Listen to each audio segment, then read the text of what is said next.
Okay, so we're here for Ed Levinson's talk this morning, and he's back by popular demand after doing a wonderful session that was very inspirational about his creativity and spirituality. His creativity is mainly with photographs, but he's also very adept with the pen. And in his book, I think it's Whispering from the Land, is that right? Anyway, in his book, Whisper of the Land. Whisper of the Land, he writes about how he combines spirituality and meditative practice with his gardening. So I think all of us know Ed to some extent, and we're here to hear more about his pearls of wisdom. Over to you, Ed. Pearls of wisdom. Okay, thank you. I have some slides to show you, quite a lot of slides. So we will get going on that in a moment. Before we started on that, though, I did want to read one piece. It's something that I wrote. It's unpublished piece, so it's not in Whisper of the Land, and it's never been published anywhere. It was written in 2014 on Earth Day. That's what the memo says anyway. I have no memory of really actually writing it. I wrote it and I sent it to a friend at one time, a friend who's a sort of muse, and she was happy to get it and read it. But no, anyway, it's never been shown before or read before. So I'm just going to read that as an introduction about myself and the garden. And then we'll start the slideshow, which there are quite a lot of. And then during the slideshow, I'll do a couple of readings with the slides in the background. And if you have any questions or something or thoughts that you think about and you don't want to forget them, either write them down, or if you put them in the chat. I'm not going to look at the chat, but maybe Lisa will, and we can do that at the end. And hopefully my talking will be less than 1 hour, and we'll have some time, much less than an hour, I hope, and then we'll have some time to chat or ask questions, etc. So, walking the garden path. Walking north to south on my garden path called Edogawa leads the gaze into the forest.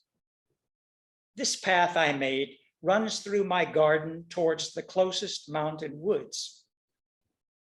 Walking in that direction, the path is a bridge between the man-made garden and the pure nature that grows wild. Staring at the forest in the near distance as I walk, I imagine how nice it would be to just keep going, to be a hermit or a Yamabushi mountain monk, escaping from my man-made edifice, the garden, to hang out in the place that feeds my soul.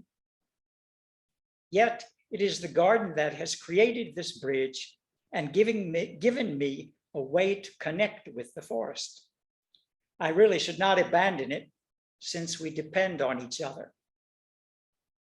Walking the other way. Walking south to north, the path on my property ends at the neighbor's plum orchard on the opposite side of the garden. Beyond that, in the distance, across the valley, is a much higher mountain range called the Minioka Ridge. Looking in this direction seems to represent going out into the world. There are many houses and farms on those south-facing slopes.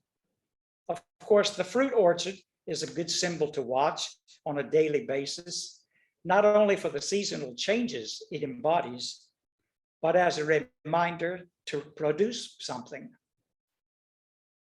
So, there is my life and philosophy in a nutshell. Pursuing the private inner space, the quiet solitude of the forest, but balancing it with the world at large, trying to stay connected and do something fruitful. Walking back and forth on my garden path in the morning, chanting my mantras, helps me remember these things. So, Now we're going to attempt to do the screen share, and I hope everyone has a fairly big monitor, or at least not a phone, something other than a phone, as the photos will be a big part. John, the last time we did the talk, we were thinking to have a actual live walking tour of the garden. I decided it would not really work very well. And of course, now it's raining today all day, even in the daytime. And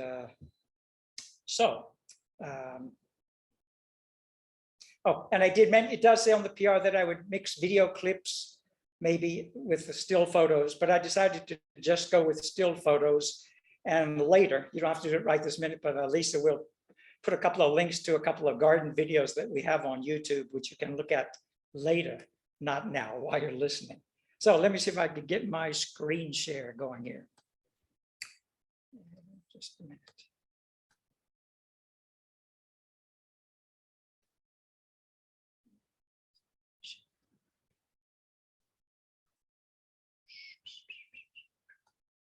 Okay.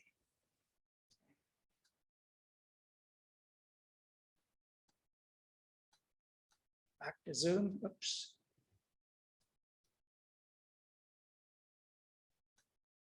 Wait a minute, I don't see you all. Okay, there, sorry. Okay, there we go.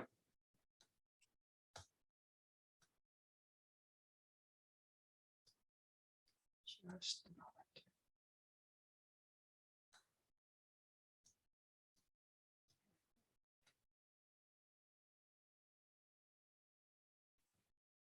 Bingo, does that look right?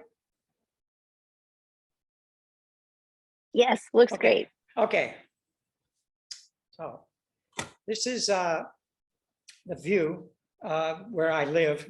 Not the view, my house is not this high up. This was taken with a drone. My house is sort of directly below this. We're about 3 kilometers from the ocean. This is the view outside of my front door in the middle of the summer. This is quite recent, like this summer. And this is where in the summertime, this is where I like to do my morning meditation because it's too hot in my usual spot. And this is kind of in the shade. I have a little chair I can pull out here and sit. The house is to my right, which you'll see. This is the view. And if I can get this, okay. This is the view. And it's kind of an old picture scanned from a slide, so it's not real great. I'd like to start reading while I show a couple of pictures. Okay, yeah. So the land we purchased at Solo Hill in 2000 for our house and garden had formerly been terraced rice paddies, abandoned for 20 years. Trees, weeds, and wildflowers had taken over the property. Nobody had invited or planted them. They just showed up like squatters who moved into an empty house, considering it their right. A local real estate agent, in a desperate effort to sell this wild place, this hilltop land, had cut everything down. When we first saw it, it was a tangled mess of fallen trees and creepy vines, sad stumps, but the sky was wide open. There was a startling view. Sorry. Something about the place seemed right. We asked the farmer tending his field bordering the property what he thought of this hilltop spot he had been working for half a century. It's heaven, he answered simply, without hesitation. An hour later, we made an offer to buy the land, and we nicknamed this man Tengoku Oji-san, the heavenly grandfather. Other friends had looked at this piece of land, but none had been able to envision its potential. So we skipped a few. I hope you caught those photos there. This is now we've got the house finally built now, but you can see it's just weeds. There's really no trees, and the house still looks nice. There's still some things missing, but this is basically where we went from here to here. And now this is taken from inside the house. So you'll see a lot of photos that were taken from inside the house. This is like really raw when we're just beginning. We don't really know what we're doing. Okay, now this is an aerial shot of the house very recently in winter, but I want you to see the area behind here is where the garden is. This is winter, so I thought you could see the shape of the garden a little bit. And this is what it looks like in the, what I call the high season, which would be May and spring, June. This June you can see some. So a few of these you've seen last time I think I gave the talk. So sorry. Okay, there you are. So Solar Hill. Wait a minute. I'm going to get back to my. Okay, Solar Hill.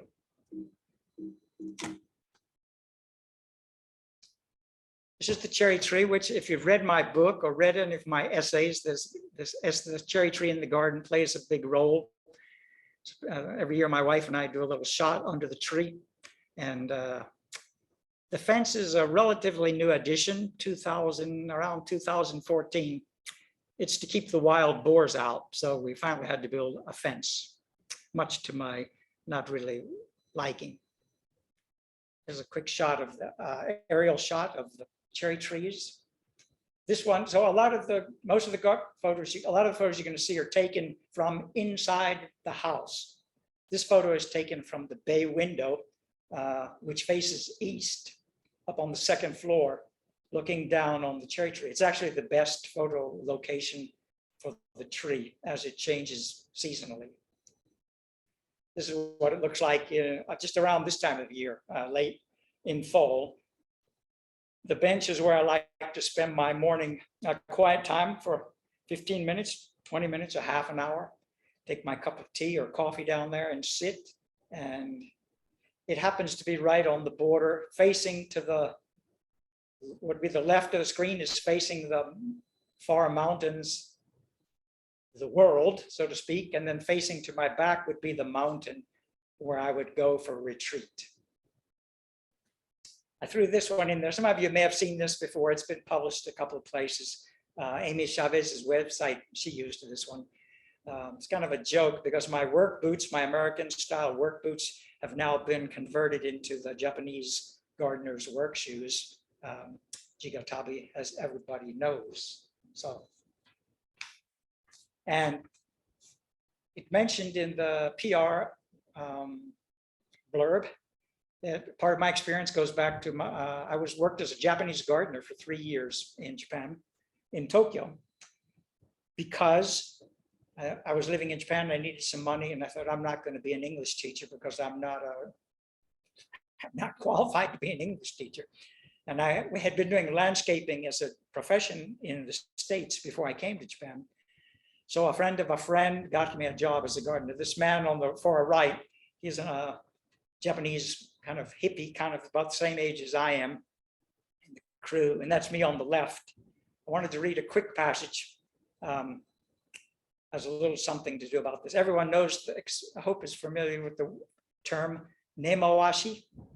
So this is from the chapter essay, The Unknown Road.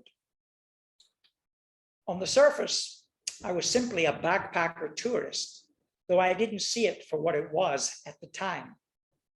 I was actually pulling up roots and transplanting myself to Japan.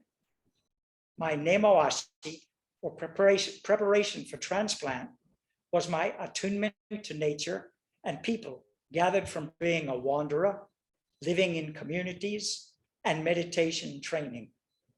Without this preparation, I wouldn't have taken root in Japan as easily as I did. So now a little bit more about it. Now we're going to the garden. This is what the garden looks like. This is not really the garden. This is the entrance to our house. And the way the property is that the land on the left, well, it's a little public thoroughfare there. But on the left, it's somebody else's land. So we built the house as far as we could to one side of the land so we could get as much sunlight as possible. because we used to live in a dark Japanese farmhouse and we wanted a lot of light. This is also the entrance, and with the tile work, which is something that I did, one of my own creations. One of the reasons that I did this tile work was actually because I had a source, somebody gave us a source of free tiles. And obviously the tiles didn't match. They were like leftovers from various, it was a place where people who don't need their leftover tiles left over after other jobs sort of dump them. So I went to make 2 or 3 journeys in my K truck and got boxes and boxes of tiles, not knowing what I was going to do with them, but this is what I did with them. And this is a patio. I just wanted to show you one shot in construction and how it looked when we first made it, because now it's gotten really kind of overgrown. And one more shot of me actually doing the tiles. This is a skill that I actually learned, semi-learned as a Japanese gardener. So you never know when something you learned 30 years ago is going to come in handy. Well, this is a map of our garden. It's all in Japanese, so I think we can skip that one.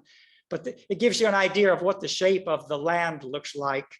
And where it's all black, that's the roof that's the house, divided into 2 sections with the wooden deck in the middle. I don't know if you can see my mouse or not, but this is the middle deck, and here's the house, and the rest is the garden, and it slopes down. This is just stepping back one step before there's a house. And this is my wife, Shizuka, who's also a writer and published author, more successful and more famous than I am. And this is her planting one of our first trees. And this is what these trees look like now. And this is what it looks like from the bay window. This way, as many of you know, this is a tree that blooms early in mid-March, really early. So that's why the rest of the landscape is still brown. It's one of the harbingers of spring. And of course, the early sakura is also a harbinger of spring. So I'm going to show you 3 or 4 photos of the patio in different seasons, just so you can see how it changes and how the trees also grow. So this is pretty recent. And this is also pretty recent. You can see the difference between the, see, this must be the very beginning of March, and this is already in the middle of April. This is summer, but this is a few years ago. You can see that the bushes are quite small. This is a few years ago when we were making books and doing magazines articles. And this was a shot that we actually, we set it up. I mean, we wanted it to look nice. It was for a magazine, and we she's styled it. And that's what that is. This is what it looks like now. And I didn't bother to set it up.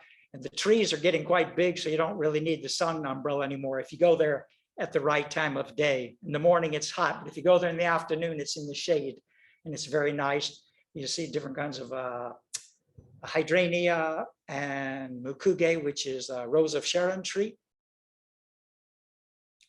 Okay. I don't know how many of you have actually read my book, but this is, in my book, there's a chapter called, I forgot what it's called, Brother Christmas Tree. This is a Christmas tree that, the backstory is that I bought this Christmas tree in 1980 after I'd been in Japan 1 year. It was kind of a celebration. It was my birthday. I had enough friends to have a little party.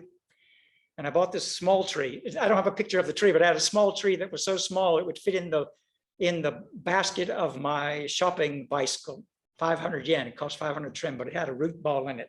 So I want to read you just a short passage from the book about this tree. So while you look at the photos. And this was written in 2014 when the tree was not quite as big. The picture on the right was taken 2 days ago. So that's how it looks right now. I have a 7-meter fir tree. Sorry, I have a 7-meter fir, a Christmas tree growing in my garden. And yesterday I gave it a haircut. The tree is at least 35 years old and has been transplanted 5 or 6 times, yet it still sprouts a mass of new green leaves every spring. A part of the family, the tree has been moving around with us in and out of gardens and houses for many years. You should have a name by now, I say to it. I was writing this essay and I got tired of writing it. You should have a name by now, I say to it. Since we've grown up together for more than 30 years, I hereby christen you brother. And then the essay goes on to describe some adventures I had during Christmas time, Christmas season in Japan, my first couple of years. And then the essay ends, we come back to the Christmas tree. Yesterday, when I trimmed Brother Christmas tree, I started at the bottom, slowly climbing the ladder and snipping away upward. But the ladder was no longer tall enough to reach the top. For that, I needed to go inside this tree of life, hugging it as I climbed. Even if I did make it to the top, it would continue to grow, a fatherly symbol and a big brother in my life. I climbed this tree again about 2 years ago, and I still couldn't get to the top. So I don't know if you can see the very top of this tree or not, but if anybody is familiar with tree trimming and whatnot, you can see that the top has not been thinned like the bottom part has, because I don't have enough strength or enough courage, or there's just too small a space for me to get up in there. So we'll see, maybe this year. Okay. After this, move quickly through the slideshow. Okay. So next slide.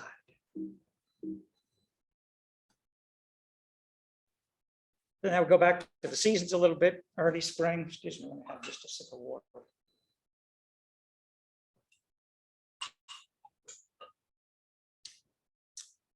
This is going from the first level down towards the second level. And this is some more construction going down. This is the path that leads down to what you just looked at. This is, we call it the Ryusui Kaidan, the river flowing steps. It was designed by Shizuka, and I'm just the laborer, hard at work. This is what it looked like when it's done, and when it was, this is quite some years ago, before the trees got too big and made it a tunnel. But an organic piece of work. We just sort of designed it as we went along. This is what it looks like in the rainy season.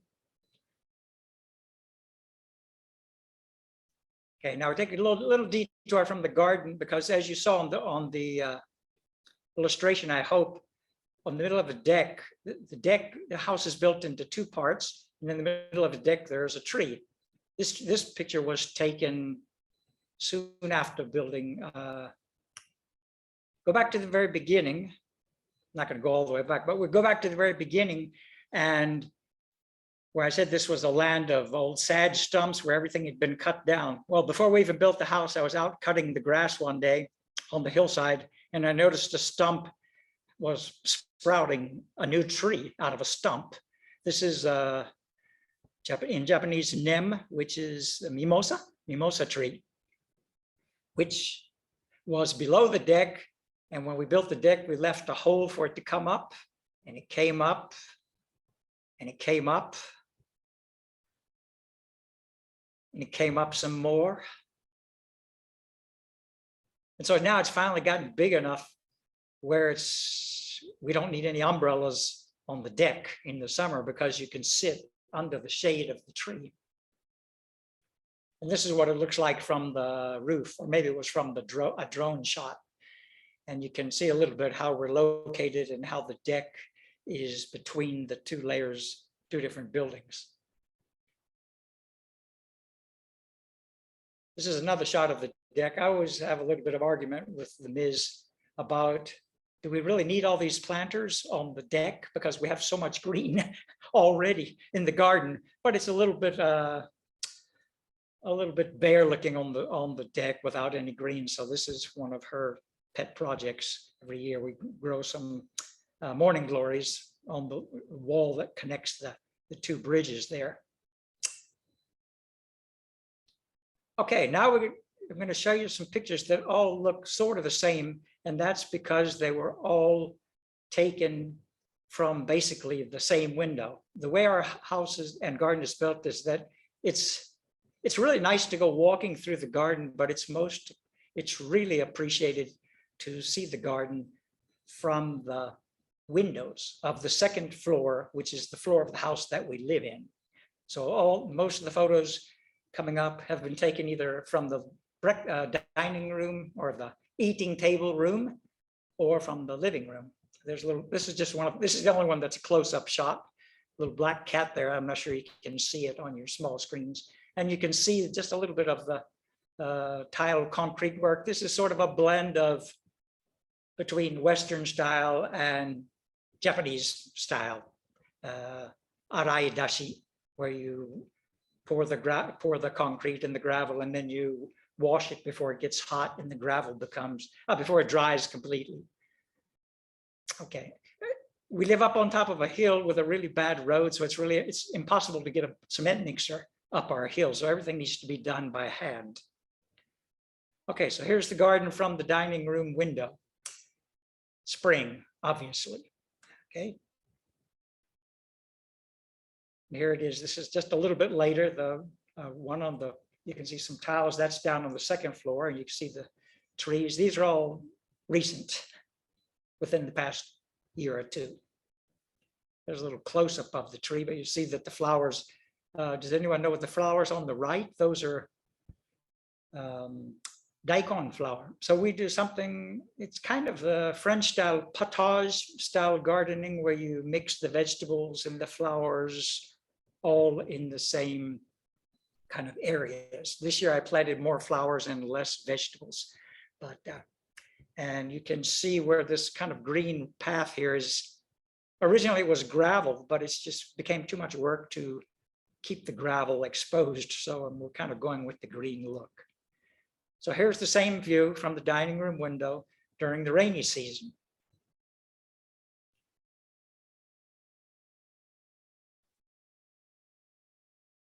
And here it is again on the rainy season on a sunny day, just a little bit closer up, and where you can see the different things. And where I've given up, these are talking about the natural gardening. A lot of the plants in this garden have just come up naturally year after year. So the red shiso, for example, over here, which is everyone knows is good for making the salted plum umeboshi. That comes up by itself every year. And this is Cosmos, which will be blooming soon. This also just sort of comes up every year without doing anything.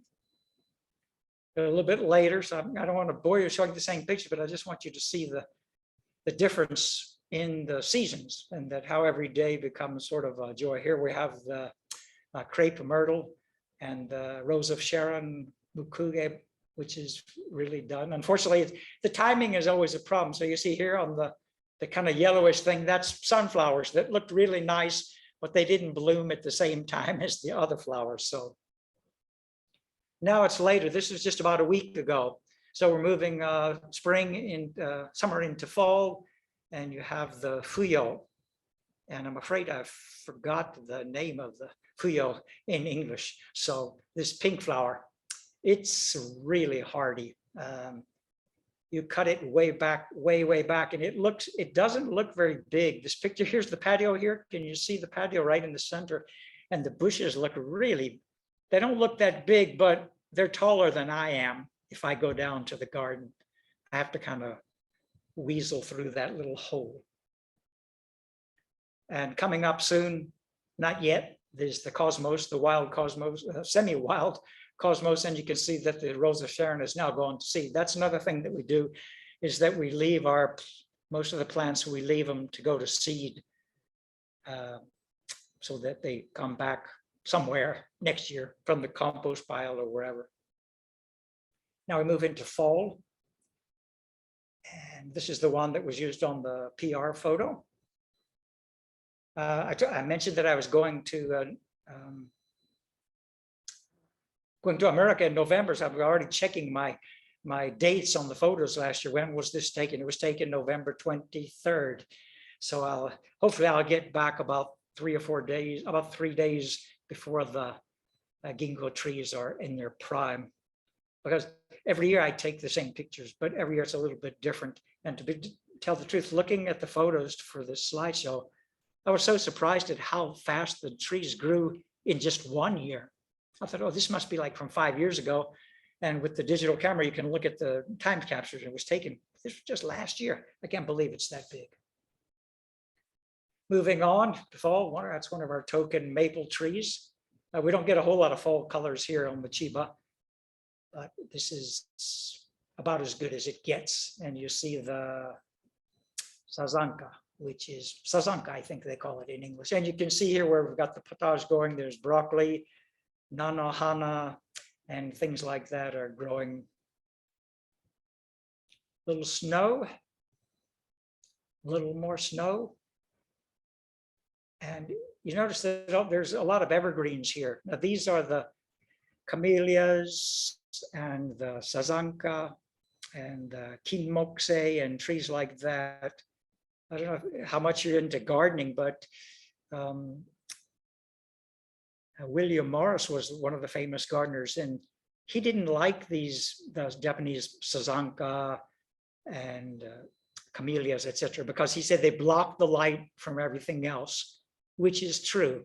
But the good point is that they make really nice flowers in the fall and in the winter. This is our early spring, probably February. So the flowers are now gone, but they really, the dark green leaves pick up the light.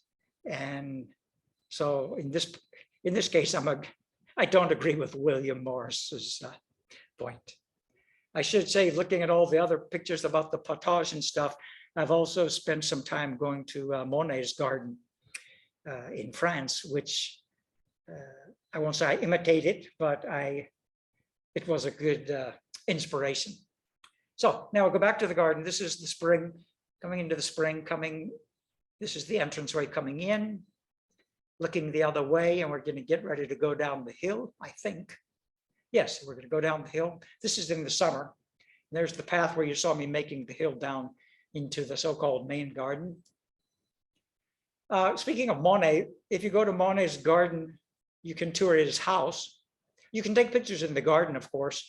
And I went there I got special permission because I was doing a magazine story for ANA. And I got special permission to use a tripod and go there, stay overtime, go early and stay after closing time to get the good light. And you can go inside Monet's house, but you're not allowed to take pictures in his house, except you're allowed to take a picture from Monet's bedroom window of his garden. And I'm telling that story because this picture is from my bedroom window, looking down on what the wife has. My wife is a writer, and she likes to make all these little names for the different corners of the garden. This one is Veggie Isle, is her name for this one. So it's sort of the main vegetable garden. As I mentioned, this year I planted a lot of flowers instead of so many vegetables, because 2 people can only eat but so many vegetables. I'll show you some pictures of the vegetables coming up, but this was when the garden was first built. We're kind of a stickler for beauty, and my wife doesn't like to see a lot of junk, and I don't either. So we made these fences to cover up the junk, the gas tanks and the water tanks and the tool shed. And this was a homemade fence made by me. I'm also a carpenter, jack of all trades, master of none. It looked really nice when it's new. I've forgotten how nice it looked. And this is how it looked maybe about 3 years ago. It was still up and in one piece in the spring.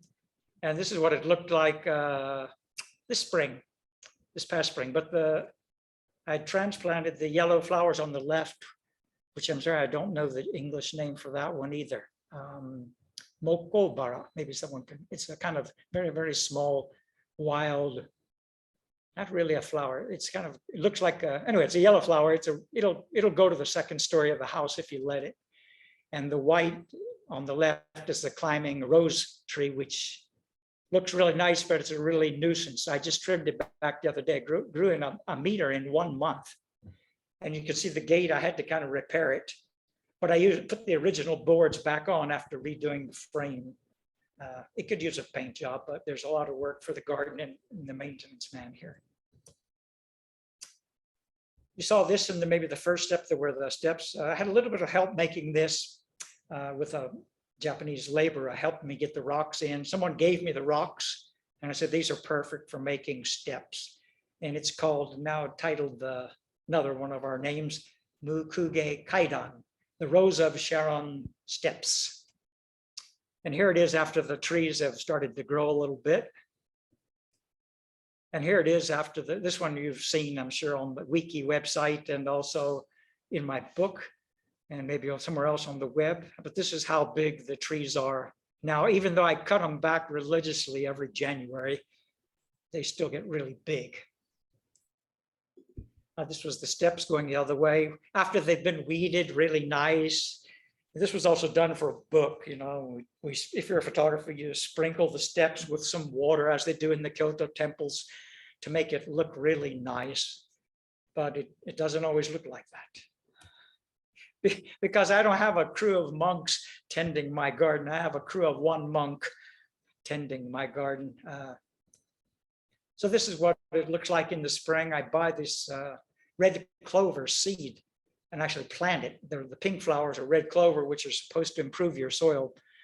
I just like it because I like the flowers and they attract the bees. And you can see that the stones have already gathered a whole bunch of moss. And sometimes I pull the weeds, sometimes I just cut them. I kind of like the natural look. The original gravel has sort of disappeared. I have no idea where it went. This is just a quick shot from up above what it looks like in the middle of the summer. But you can see there are a little bit of relation of there's six layers, six terraces to the garden. This is the third terrace. The third terrace is sort of the main garden where you saw the views from the dining room window. Some pictures of me working a little bit, putting down the gravel that's now covered with green grass and weeds. This is what it looked like at one time, a few years ago, when the garden was still young, before the trees got big. And the bench is now, since a lot of the wooden things, they don't last forever, so the bench has now been replaced. There's an essay in the book about building a rock wall. This is the rock wall right after it was built. And as it says in the book, it doesn't really matter because I'm going to plant a bunch of bushes around it and you won't see it. And this is sort of what it looked like in the high summer or June, end of June. So these, I'm just going to go kind of quickly. This is the hollyhocks. This was, unfortunately, it doesn't look like this every year. The hollyhocks are kind of temperamental. We had a good year with them this year. And they grew really well. And if you try to come back to this is the path that I try to do my walking meditation on in the morning. The flowers don't always look this good, I'll be honest, but this particular year they looked really good. Just one quick shot of the house, and that this is the dining table where you can look, that looks out onto the garden, the bay window that looks out onto the cherry tree, and the living room, which has some, also looks out into the garden. Doing interior photos would be a whole, and food and interior would be a whole nother lecture, so we'll save that. We use rainwater a lot, collecting the rainwater. Just a few Japanese kind of starts. I mean, this could be in a Japanese garden. This is a little bit set up. Of course, this was also set up, but not really. And there's the dog who's no longer with us, doing a little gardening. And we do grow some vegetables. We grow almost enough garlic for 1 year, almost enough onions for 1 year. Yeah, this is harvest and bring them up to the deck and put them out to dry. Some biwa, we have a couple of 3 biwa trees. Some years they have a lot, some years they don't. You notice they're kind of funky. We don't put bags on them or do anything. We don't even fertilize them. I don't even fertilize them. We get what we get. Some are veggies. This is now the season for chestnuts, which I kind of have to battle the wild boars from on the policy of sharing and the greediness of the animals and people. I pick up the chestnuts and I keep about half of them, and the other half I sort of throw over the fence to the other side and let the boars have them, because this, depending on the year, there's usually more than we can eat. Some yuzu from our yuzu tree. And when one of us, not me, when the Ms. has energy, occasionally we have some yuzu jam made. Firewood. We live in the country, we have a wood stove, we need a lot of firewood. This is a pile that I have right now that's waiting to be chopped up if we have any volunteers. This is the wood stove in the summer, and the dog who has since passed. We now have a cat, a black cat. We don't have, the dog is gone. May he rest in peace, but he was a good model. Working on the compost heap, just a simple thing, no composter, just a simple pile. And say with a step, there's no crew of Zen monks to do this garden. There's a crew of one cutting the trees. To tell the truth, I can do the work of 2 people, and my wife can do the work of a half a person. So we have like 2.5 people working on the garden, but it's really, basically it's me. And some things need to be redone. Occasionally, there's one of the benches being redone. And now we'll just go real quickly. The birds come back to spring, a few close-up shots, the birds coming back. A rabbit appeared in the garden one day. The little kyom, the mini deer. This is actually in the orchard that I mentioned in the first reading. The the plum tree and the persimmon orchard right on the other side of the fence. The small deer was looking right at me as I was doing my morning meditation. And I sometimes, not every day, but I usually try to take a camera with me just in case. This day it paid off. Some spring shots. Everybody know what this flower is? Daikon. Daikon flower. I never get very many daikon, but I get a whole lot of daikon flowers. The daikon never get very big, but I feel like I'm growing them for the flowers, which is nice. And the butterflies come and the bees come. So now you can see that the view from below has become quite crowded. I do have one passage that I would like to read for this one. You don't mind, I'm kind of watching my clock. That's why I'm going kind of fast. It's called Soil with Soul. Some of you have heard it if you went to the session hosted by Leanne, but most of you weren't there, so I'm going to read it anyway. Soil with Soul. It's one of my favorites. It's from the essay called Soil with Soul. Working with the soul and working with the soil are not all that different. Both are hard work. I dig down a spade length and flip the soil over, pulling out the tough weeds and breaking up the hard clay clumps. Is it a battle with the soil or a collaboration with nature? Is meditation a battle with the soul or a collaboration with a greater power? I wonder. Sometimes it's hard to tell. Does nature enjoy being used by humans, or would it rather be left alone to take its own course? Letting the strongest weeds and flowers, vegetables and insects live peacefully without violence of the shovel or the plow. Perhaps this was the inspiration behind Fukuoka-san's philosophy of natural farming. Don't battle nature, imitate it. Don't battle the soul, imitate the divine.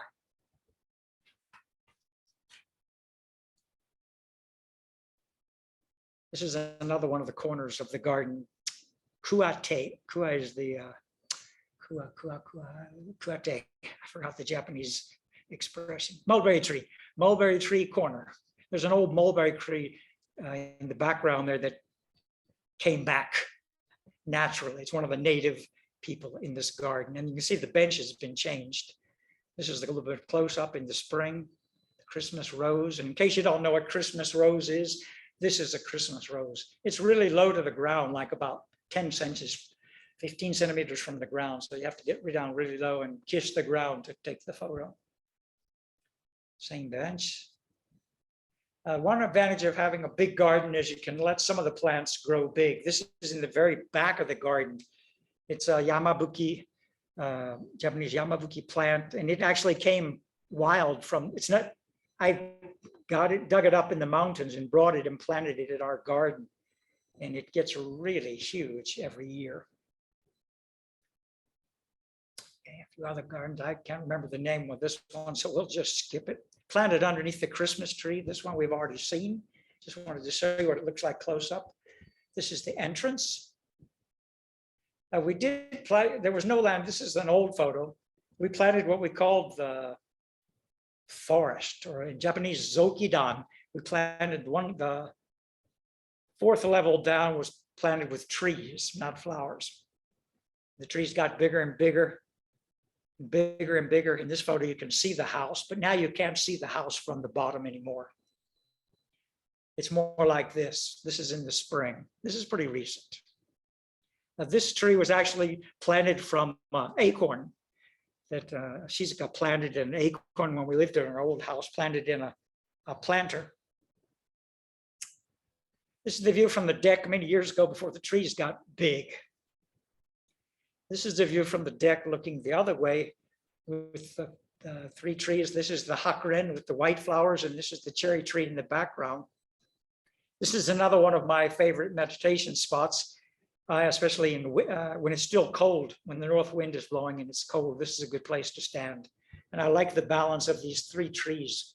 They do kind of block the mountains. The problem is that the trees have gotten a little bit too big and it's quite hard to trim them.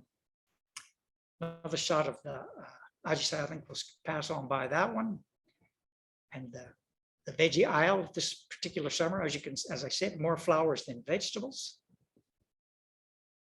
And it's just different little corners, how the inside of the garden, before we're looking from the second floor, now we're looking from the various little nooks and crannies, as I would call it, with a photographer's eye.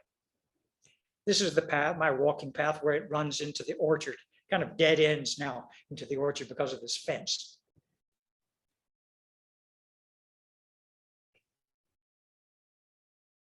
And this is right now.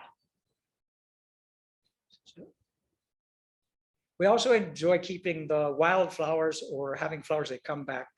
The one on the top left is a wild thing. It's a pokeberry in English. And the Hotaru Bukuro on the right. And the other one is Shiroibana in Japanese. It comes from a root, but you have to plant it once, but once it's planted, it'll take over the whole garden. And the one on the right is Gamazumi in Japanese, which I've also forgot the name of the English one for that. It has a white flower in the spring, but if you leave it, you get these really nice red leaves, red berries in the fall. Cosmos. This will be coming in about the middle of October, so kind of looking for that. You can see it's really natural. So in the PR, it does says natural gardening. Sometimes it looks neater than this. This is the problem is that the wild plants get so tall that they tend to fall over during the typhoon, like coming right now. This photo was used on the cover of our book, which we happened, this was the book that we made, a book on this garden, this old hill garden, Okanue no Tep, and the hilltop garden. And we had a big opening book publishing party, 1 week exhibition at the Aisu Book Center at Tokyo Station. That was kind of cool, that the publisher sponsored. So that was kind of neat. It's not, just thought I'd throw that one in. Of course, now it's Higambana, the fall equinox flower, and it's actually blooming 2 days ago already in Japan, in my road and on my garden. Something like this. And a little bit of artistic one. And this always has, you got to have the encyclopedia pictures. And I'm more into the artistic picture, so we always have some arguments about that. This is also what the garden will look like in the near future, maybe late November, early December, I think. There's this picture, early morning, kind of foggy mist. And the Sazanka will soon be blooming. And we'll be back to this. And this is, you can see how big this is. The building here is a second floor. And this bush is rather big because it's a tree, but it's one reason it's big is because it's really hard to trim it. Because the house was built on terraced rice paddies with wet clay soil, so that the wet clay soil is not good for planting trees. So when we first moved here, the neighbor said, "Oh, you can't plant the trees in this flat dirt clay. You have to plant them on the slopes." So the slopes. So I did. That's what I did. Someone tells me to do something. That's what I did. Someone who was, 30 years older than me and lived here their whole life. But if the trees are planted on the slope, it makes them really hard to cut. And there you go. Back to the beginning. If anybody's attentive and have seen any pictures in the past, you may have noticed that the road did not always look this nice. This is really recent. We recently got our road, well, I can't say repaved, we got it re-graveled. We got it professional people to come in and fix our road so that it's much more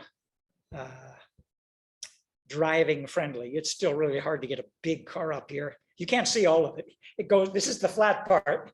The part that you can't see goes down another 200 meters slope. And this land on the right is actually not my land, but this is the land that belongs to the heavenly grandfather who told us that this place was heaven. And I certainly agree. So I thank you for watching. And the garden would not be what it is without the Mrs. Shiskatsuruta cheering me on, telling me what to plant, buying plants, making cuttings. She's in charge of doing the cuttings, cutting off the hydrangea and putting them. We have a little nursery to get the plants started. That's mostly her job. And getting after my case, making sure that I get all the photos taken. I said, well, that blossom is going to be finished in like 3 days. You better hurry up and get the photo. So she's the task master. Thanks to that, and I wish you a kampai. This was obviously summertime, and where we enjoy having a drink and having a toast to you all, and thank you for watching. And last picture, sunset. This is not actually my property, but if you walk to the end of this little road here, if you walk like just a little bit further, you see this little mountain, which we call Soro Fuji. I don't know, most people know that every little place has their own Fuji mountain. This movie actually, this is the local Fuji. We call it Solo Fuji is what we call it, Solo Hill. I should say very quickly why we call it Solo Hill. Maybe we should turn the screen sharing off. So stop screen sharing. Okay, so thank you for watching. We're still just barely at the 1 hour mark, so that's not too bad. Why is it called Solo Hill? That's a good question. As usual, the Mrs. will does a lot of the copywriting, and she's a professional writer. And our address is Soro in Japanese. And also, if you say Solo, Henry David Thoreau is Soro in Japanese. And we have a hill that we're alone. You've seen the picture. We're the only house on the hill, so we're a solo hill. So that's where the name Solo Hill came from. There is an explanation for the kanji, but I'm not going to go into that. Soro no sonben, it's a little complicated. I really don't need to go into that right now, but that's why it's called Solo Hill. Oh, I had one thing I was going to read. Is everybody okay on the time so far? Yes, it's 8 o'clock, almost 8 o'clock Japan time, according to my clock. This readings, which says, wait a minute, I have two ending shots. Oh yeah, well, one was supposed to go with the drone shot, but maybe we'll skip that one. Okay, I'll skip the first part. My month, one can be homeless by circumstance or by chance. I have compassion for those who are forced into homelessness. As a vagabond, though, chooses to be homeless because he enjoys the freedom and economic advantages. The month-long vagabonding of my 20s is over. Now most of my trips last only a week or two, especially during the peak growing months in my garden, when a long absence can turn it into a jungle. Now, as I mulch the garden beds before the next frost and winter cold comes, I think of the homeless in need of warmth. I never expected to be the owner of a house and land. Sure, not in Japan. When I return late at night to my country home from Tokyo or from a trip abroad, I'm always amazed at how welcoming the place seems. There is always a light at the end of our road. We call the rough gravel road, which you just saw, we call the rough gravel road leading uphill to our house, Megumi no Michi, which writes as road of blessings in Japanese. And that's the English meaning, Megumi no Michi, which means Edo. It's the reading for Edo. And it also happens to be Edo, my name, my nickname. And it also happens to be my haiku pen name, Megumi no E and Michi no Do, Edo. So while we call the rough gravel road leading uphill to our house Edo, with the kanji meaning Megumi no Michi, which means road of blessings. I count my good fortune on the way home and on all the roads that led me here. And I remember to be thankful. I do have one more closing. If it'll take 1 minute. And then if we open up for questions, would that be okay? Because, well, it speaks for itself. Obviously, not everyone is suited to be a farmer or a gardener, but every person is an organic being in need of tending.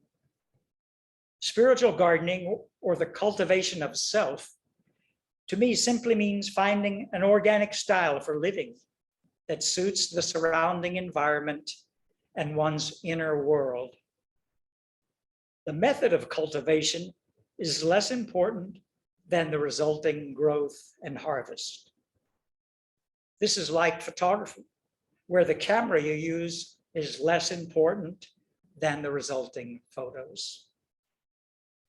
When gardening, as with taking photos, I sometimes ask myself, is the force behind what I'm doing giri or ninjo?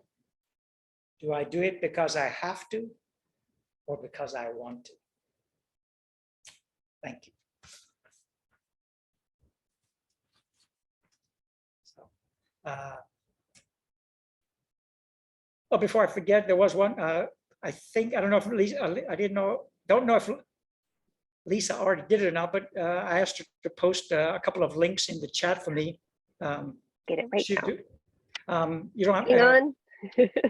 and these are a couple of links to some 2 videos that we did. I didn't show any videos tonight because I'm working on a really major kind of documentary of our garden, and I've got like tons of footage, and I've just I haven't had time to do it yet. But we've got a couple of little shorts that we've put up on YouTube, and when you have time later at your own time, please have a look. One is on the hollyhocks and one is on the hydrangea. So copy the link or call, write to me or Lisa later if you miss getting them tonight or right now. So that's all I mean, I've said more, I have more stuff to read, but this was as much as I figured I would have time to read. So I'm in no rush. I know some people may have to leave. And did anybody post any questions? Or I think we have enough people that you can just raise your hand. John, I see you have your mic off. You ready? Go. Well, 2 things. I didn't quite get, was the house already there or did you build it yourself? No, we built it ourselves. There was nothing here. Maybe I read a little bit too fast. You saw the vacant spot, the very first shots where there was like just vacant land with nothing there, the very beginning. That's what it looked like when we moved here. And we didn't know what the house, we knew that the house was going to be at the top. It was like a terraced rice paddy. We knew that the house was going to be at the top. So we started making the garden on from the third level down, because the first 2 levels were going to be where the house was. So there was no house. And I should say that we started from, not from 0, but we started from minus, because there was no electricity, there was no water. There was only a road halfway up the hill, not all the way up the hill. So the first thing to do was first thing we did was give it so you could get a car up here, not a car, but like a K vehicle. And then we got the well dug, so we'd have some water. And then I should have done the other way around. And then we got electricity put in. I mean, they do that for free, the electric company, because they want you to use their electricity. So they do that for free. But when we did dug the well, we didn't have the electricity to run the electric pump, the machines, so we had to use a generator. So that was kind of backwards. But anyway, so I like to say that we started from not 0, but we started from minus. And now I would think we're like a little bit overboard. We're probably at 150%. Things need to be cut back and trimmed back. So it's a never-ending story. That's another one of my phrases that I like to use. How old were you when you started? We bought the land in 2000, the year 2000. We let it sit for 1 year without doing anything, because we still had our old house that we were living in. And about 2001, I came over and started cutting the grass and cutting the weeds down. And that's when I found that little tree starting to grow there. And then 2001, 2002, we started planting some trees, because we went there and it was so hot because there was no shade. And so we started planting trees. I'm interested in how old you were.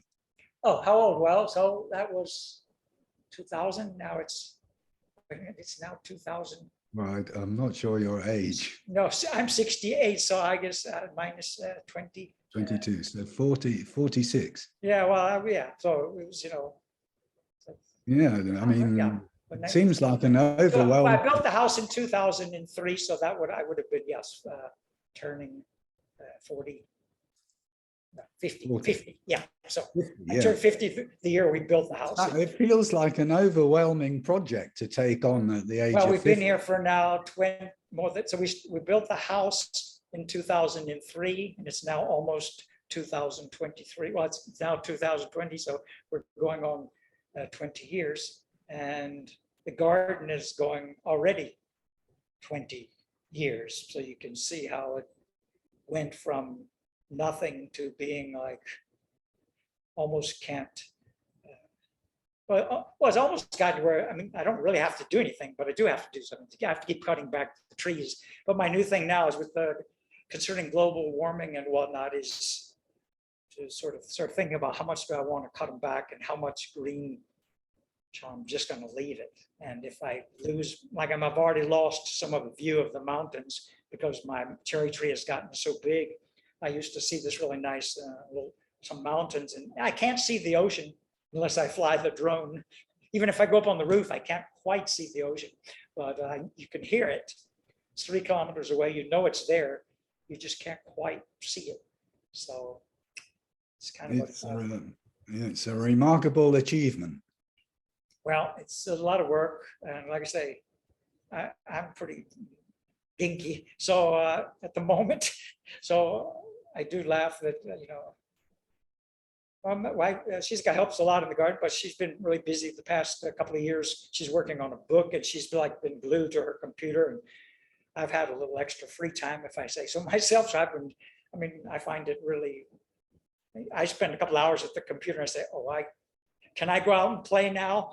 And I go out and then I'll come back for a couple of hours, I maybe used to work 4 hours, maybe now I can only work 2 or 2.5, but it really is. Oh, sorry. I wanted to ask about the house design. You got 2 buildings parallel to each other. Yes. What was the thinking behind that? Well, that was a good question, and I probably didn't. I don't think I like to say doing a thing on the house would be like a whole nother talk, but the idea is that the one story, it's built on terraced rice paddies for one reason. So the dilemma was, which part of the house do we want to get the southeast facing light?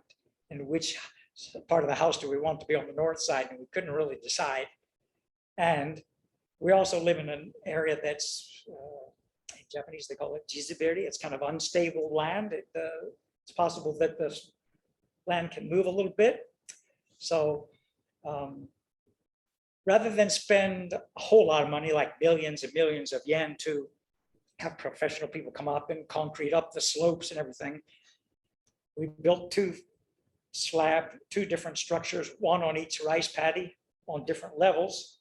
And on the top level, it's a 1-floor building, which is what we call the work zone. This is another one of Shizuka's namings. It's the work zone. So it houses the gallery that I'm in right now, in my work studio where I work, in my computer room, and where I keep my photos and have all my camera equipment and do my work.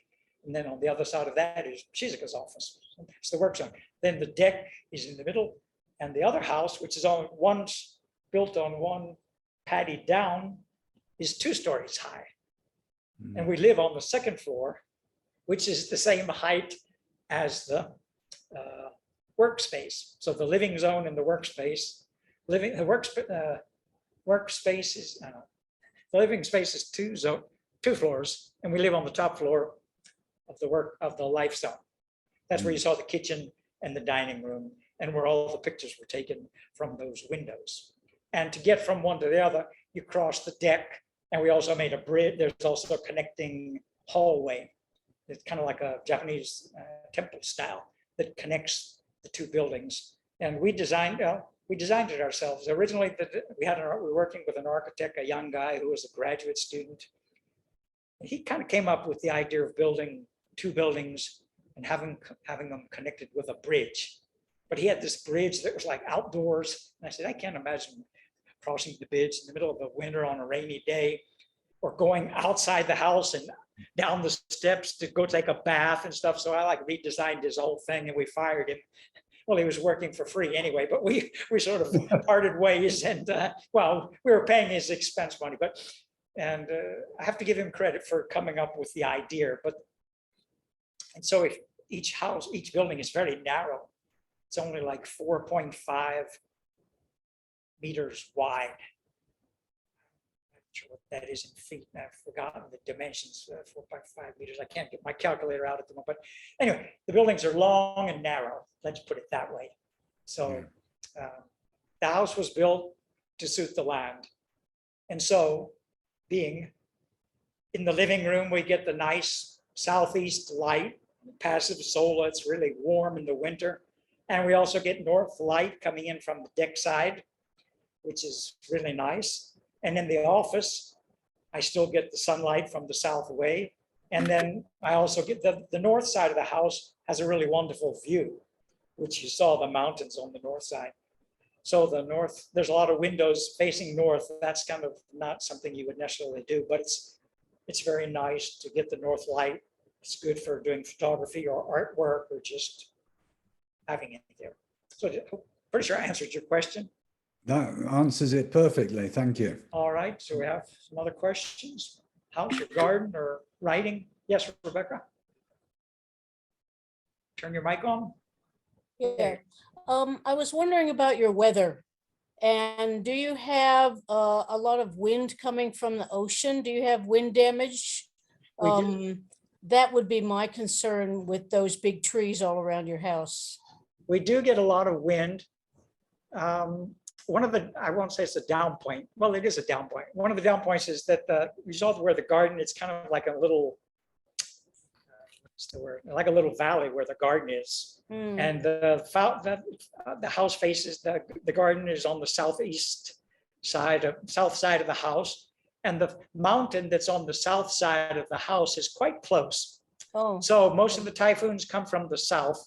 And this mountain actually blocks most of the really bad wind. The bad point is that in the middle of the winter, our sunlight disappears at about 2 o'clock in the afternoon. but it's for about a month. It's for about a month. And the way the mountain is, it's sort of, the house is like, the mountain is like this. So usually if your sunset gets 10 minutes earlier or 10 minutes later each day, in our case, it increases like 30 minutes suddenly in one day because of the slope of the mountain and the angle of the sun. So for about a month in the middle of the winter, about 2 o'clock, it gets kind of in the shade. And I look over at the other mountain and the sun is still shining. And I get a little depressed. Usually I get in my car and I go for a drive down to the beach where the sun is still nice and bright. Or I go in the dark room where I, just go do some boring job on the computer. And the interesting thing is that when the south wind comes, it's blocked from this mountain. It goes across the valley, hits the other mountain, and comes back. And so when there's a south wind blowing, it blows in my front door, which is facing north.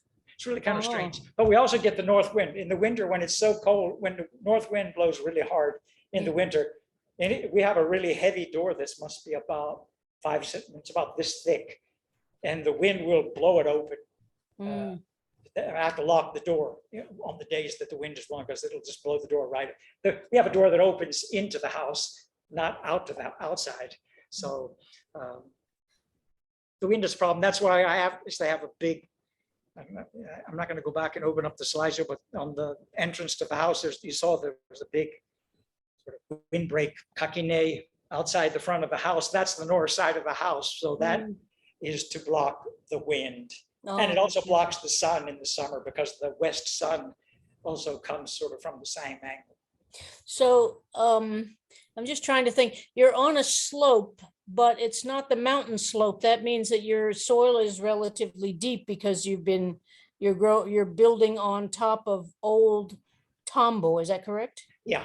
So it's the original tambo is like really heavy clay. So I've brought in a lot of soil. I think I did cut that picture out. I had a picture of me pushing the wheelbarrow. There was, like I said, nope, you can't it's really hard to get a backhoe or any kind of equipment in there. So most of it's done by hand. I had a small K truck. I bought truckloads and truckloads of kind of good dirt and hauled it in little by little and made beds and a lot of compost. And now it's gotten pretty good. If you dig down deep enough, you still get back down to the clay, but it's. I have one other question. I noticed on one of the cement paths, and I can't remember which one it was, had inset sort of broken pieces of ceramic. Did you dig them out of the garden? No, these were tiles that ceramics. Oh, some of the broken terrace. Those were the little things about this size. Blue and white. Yeah, broken. They came out of the garden.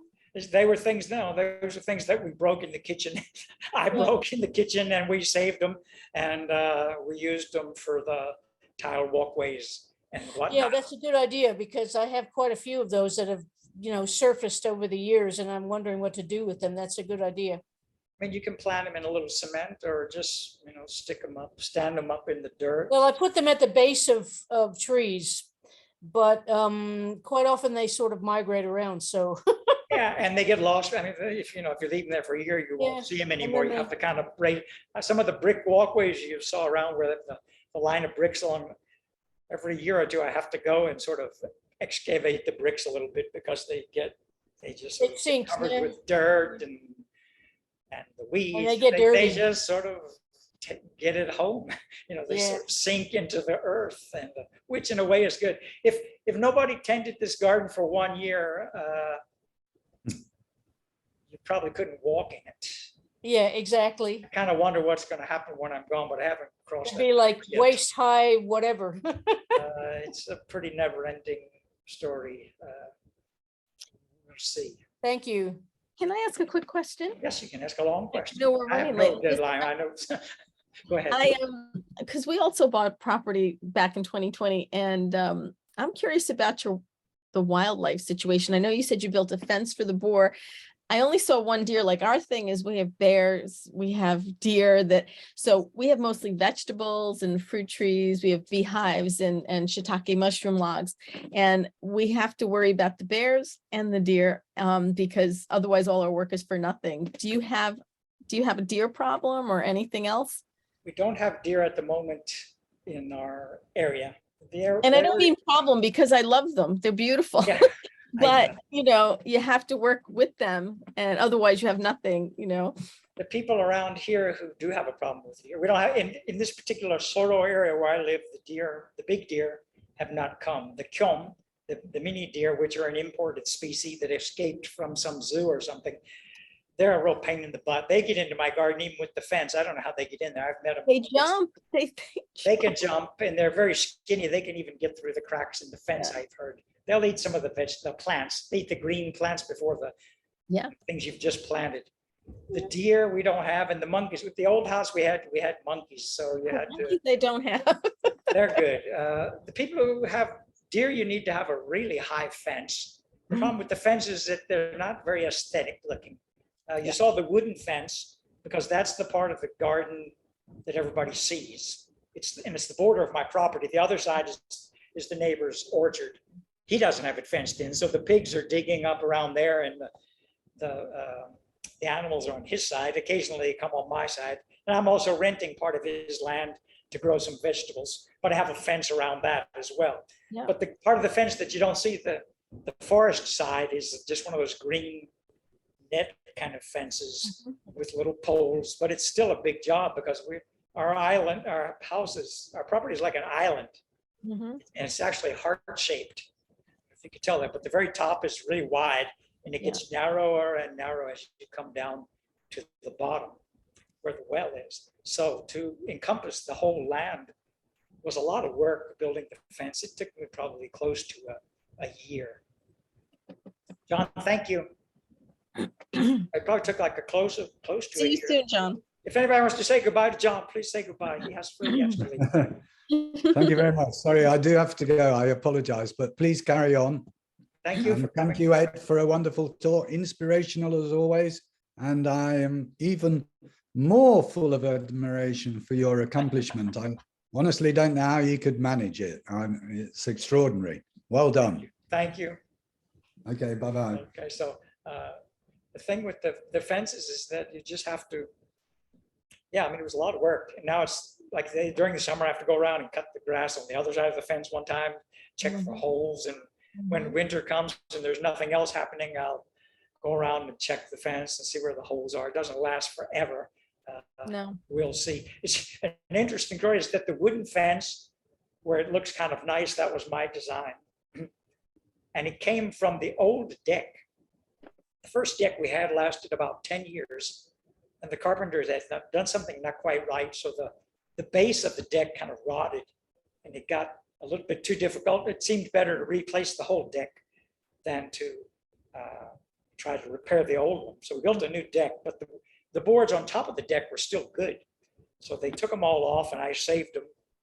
And I was in charge of clearing off, getting rid of all the lumber that was finished.